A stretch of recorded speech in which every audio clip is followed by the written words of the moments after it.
Hi, y'all. This is Genevieve. I want to talk to you about war.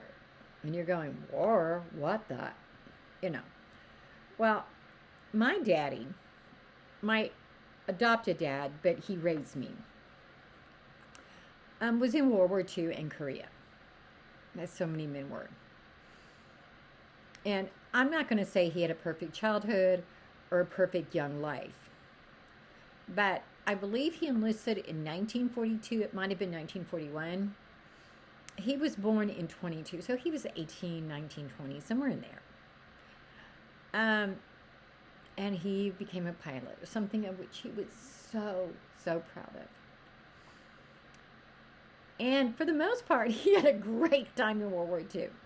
I mean, his job was to fly around colonels and generals and things from in Europe. He had a good time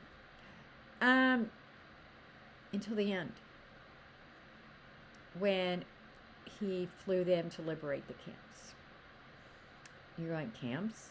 Just in case you don't know, 6 million Jews and 6 million other people died in World War II.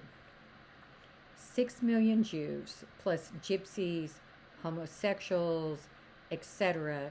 And I don't mean etc. in any light way. I'm just saying that there was other people that Hitler hated were killed in the concentration camps. And I must tell you, it wasn't just like working them to death, which is bad enough, don't get me wrong. People were shot and buried in mass graves. People in places like Auschwitz, Bergen-Belsen, Treblinka were put in gas chambers and mass killed. I mean, can you imagine getting off a train, being terrified after having been on a train for hours and days, and being split into two groups, one of which lived and one of which died? I've seen videos with the liberation of the camps, and I've never seen such horror of starvation.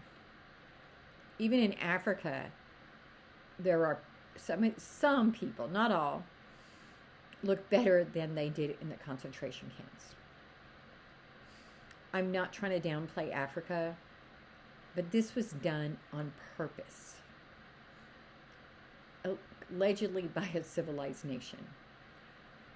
So, my daddy, who did not have a perfect life before this, told me that he helped liberate the camps. He took the generals and the colonels in, and he was devastated, as many people were that came home from World War II or Korea or even Vietnam or any of the other things. Even the ones going on now. The atrocities, the horror leads to many broken men. My daddy came home and he drank the rest of his life. He already drank, but he drank. He was an alcoholic.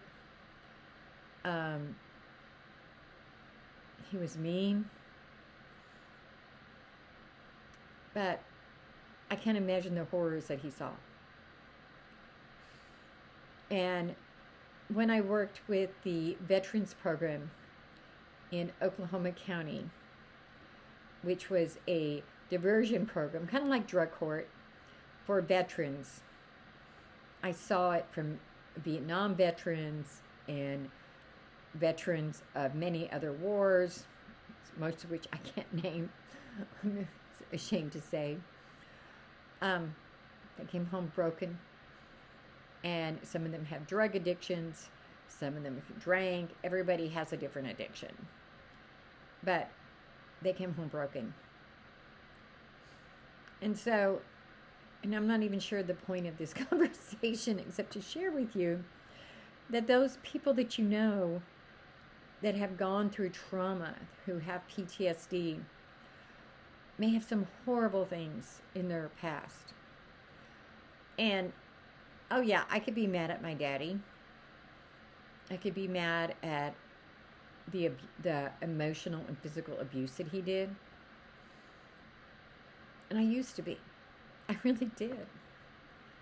But as I get older, and especially lately, it's like he's been coming to see me.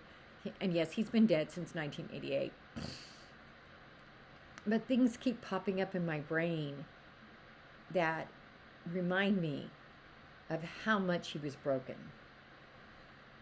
And my Uncle Spook, who was also a veteran, and I don't know anything about Uncle Spook's time in the war. I know nothing. But he had his own issues. And Uncle Spook was my daddy's brother, by the way. Which tells me also about the trauma they endured as children. I can go into that another day if it comes up in my brain. But I just want to say that people with PTSD hurt people sometimes. Not everybody does. Some people have learned to overcome it. But there are so many walking wounded, going to work every day, walking around with trauma that you'll never begin to understand. And you don't need to. All I'm saying is be nice to people. Cut them some slack. Talk to people in the store.